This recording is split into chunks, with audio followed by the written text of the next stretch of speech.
2009 में बंटलवाल के एसवीएस कॉलेज में भी ये मामला आया था पहले सामने, 2016 में भी मामला आया था, 2018 में भी ये मामला आया था, यानी हिजाब को लेकर विवाद हुए हैं। लेकिन इस लेवल पर सर उठकर इतना बड़ा बवाल नहीं हुआ है, क्योंकि वहां पर भगवा पहने कुछ बच्चे स्कार्फ डाले वहां चले आए, विवाद बहुत बढ़ गया। ये विवाद पहले भी हुआ है सर, लेकिन इतना बढ़ा नहीं। इसलिए मेरा ये सवाल था कि क्या इसको मुद्दा बनने के लिए छोड़ दिया गया?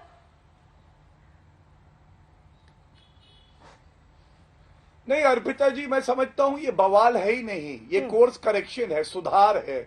और जब सुधार होगा तो जो लोग संविधान में आस्था नहीं रखते हैं उनको तकलीफ होगी, जो सांप्रदायिक राजनीति करते हैं उनको तकलीफ होगी, लेकिन जो सही है वो सही है। ठीक है, संविधान ये कहता है, कर्नाटक एजुकेशन एक्ट अगर आप तक पहुंच रहे हो तो मैं सवाल आप तक रखूं। वारिस पठान जी, अभी आपका आवाज आ रहा है मुझे जी। अभी आप चर्चा में थे नहीं। गौरव भाटिया ने सीधे तौर पर कहा कि कुछ लोग आस्तीन के सांप हैं, इशारा आपकी पार्टी की तरफ, आप लोग आस्तीन का सांप हैं, यहां पर माहौल बिगाड़ने की कोशिश में लगे रहते हैं, क्या कहेंगे?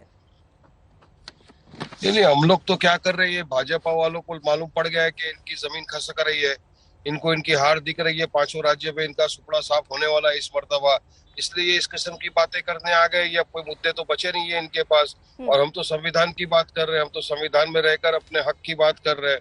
हम तो ये बोल रहे हैं ना कि जो कर्नाटका का जो गवर्नमेंट नोटिफिकेशन आया है ये अनकॉन्स्टिट्यूशनल है, और हम तो दिखा भी रहे हैं सेक्शन 14, 15, 19, 21, 29 का ग्रॉस वायलेशन है, सेक्शन 25 का वायलेशन है ये। तो किस तरह से ये बात करें, और अब तो कोर्ट के अंदर मैटर है। मगर बीजेपी को एक मुद्दा चाहिए था नफरत फैलाने के लिए।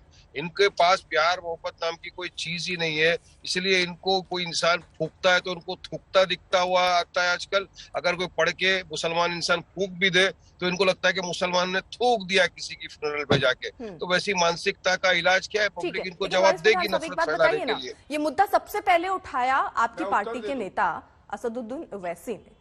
क्या उनको इस बात अंदाजा था कि ये मामला पाकिस्तान तक पहुंचकर उस तरीके की साजिश रच दी जाएगी कि राज्य को अलर्ट तक करना पड़ेगा? सर, ऐसी जानकारी रखकर उन्होंने बयान दिया। हालांकि बाद में वो जरूर कह रहे हैं कि पाकिस्तान को उसमें टांग और नाक नहीं अड़ानी चाहिए, लेकिन आपको तो पता है ना उसके चरित्र कैसा है पाकिस्तान का।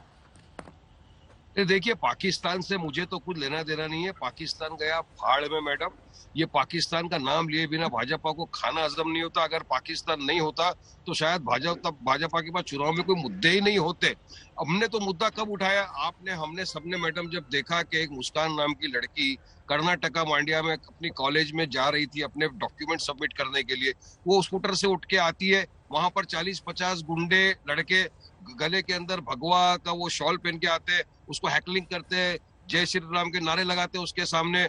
तब वो लड़की एक बहादुरी के साथ खड़े होकर वहां पे जवाब देती है उनको, तकबीर अल्लाह अकबर अल्लाह अकबर अल्लाह अकबर, वो बोलती है। हमने कहा उस लड़की की बहादुरी, अगर उसकी जगह मैडम आप भी होते, मेरी कोई नॉन मुस्लिम बहन भी होती और इस तरह बहादुरी के साथ रखती, तो हम बोलते कि बहादुरी का काम है, वाकई में शेरनियों वाला काम है। और हिजाब पहली मर्तबा पहन रहे, क्या बरसों से पहना आ रहा है, अचानक से इस तरह हिजाब के ऊपर कर देना। ठीक है, ये वाजिब सवाल है गौरव भाटिया, ये पहली बार तो है नहीं। हिजाब तो काफी वक्त से छात्राएं पहन रही हैं, अचानक से ऐसा क्यों कहा गया कि आप हिजाब पहनकर नहीं आ सकते?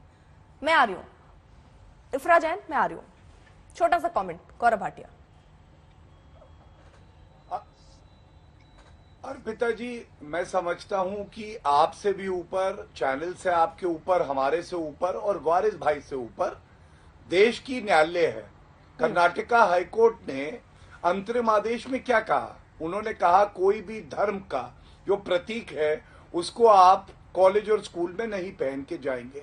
वारिस जी कह रहे थे हम लोग बोल रहे हैं ये गैर संवैधानिक, तब तक ना मैं कह रहा हूँ आप बोल रहे हैं, मायने नहीं रखता है। सर्वोच्च न्यायालय अंतरिम फैसले में कहा गया कि पूरा फैसला जब तक नहीं आ जा रहा है तब तक आप धार्मिक परिधान ना पहने, है ना सर? ये बात है। और उसके साथ एक बात और है अर्पिता जी, एक बात और है, कर्नाटका हाईकोर्ट ने ही नहीं सर्वोच्च न्यायालय ने भी कहा है कि हम हस्तक्षेप नहीं करेंगे। ठीक है, तो या तो ये संविधान को मानते हैं या नहीं मानते। यहाँ आपको दोनों से पूछना चाहिए कि आप संविधान और न्यायालय को मानते हैं या नहीं मानते। ये कैसे हो गया? ये प्रश्न पूछिए और जनता को देखने दीजिए। मेरा प्रश्न तो ये था सर कि वहां पर हिजाब जो छात्राएं हैं वो बहुत पहले से पढ़ रही थी। अब जब उनके प्रैक्टिकल्स हो रहे थे, जब वो स्कूल कॉलेज जा रही हैं, तब मना नहीं किया। प्रैक्टिकल्स हो रहे हैं, आप कह रहे हैं अब मत पहन कर आइए। अचानक से ये हृदय परिवर्तन क्यों हुआ था? आपकी जानकारी गलत है अर्पिता जी। मैं नहीं, आप बताता दुरुस्त हूं। कर दीजिए सर। हाँ, वहां पे जो हमारी बहनें आती थी, मैं कर रहा हूं, ठीक। प्रयास करूंगा अर्पिता जी।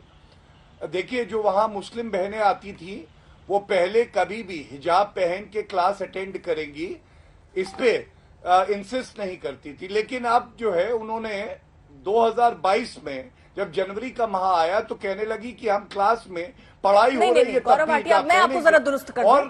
सर, मैं आपको ये दुरुस्त कर दूं, क्योंकि 1983 वहां पर का देखिए एक्ट है। आज तक ना सर ग्राउंड नहीं, तक है, दुरुस्त आप मत उन करिए, लोगों मेरे से पास- बात की, उन छात्राओं से बात की है, उन्होंने कहा कि वो क्लासरूम में मैं नहीं भी- पहनकर जाना चाहती हैं हिजाब, आप वो भी- रेस्टरूम में जाती हैं, हिजाब अपना निकालती हैं, उसके बाद वो क्लासरूम में जाती हैं। ऐसी कोई जिद उन्होंने नहीं की थी।